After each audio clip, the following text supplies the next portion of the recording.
ஓம் சாய்ராம். ஒரு விஷயம், இந்த வீடியோ உங்களுக்கு வந்தது தற்செயல் அல்ல. இப்போது உங்களிடம் சாய்பாபா பேசுகின்றார். நீ யாரிடமும் சொல்லாத உன் கவலையை நான் அறிந்திருக்கிறேன். நீ தனியாக போராடுகிறாய், யாருக்கும் புரியவில்லை என்று நினைக்கிறாய். ஆனால் நினைவில் வை, நான் உன்னை விட்டு போகவில்லை.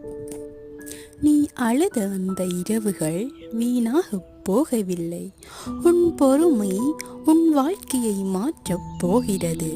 இன்று சிரமம் இருக்கலாம், ஆனால் நாளை அற்புதம் காத்திருக்கிறது.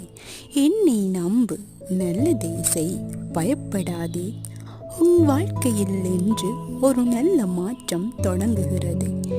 என் ஆசீர்வாதம் எப்போது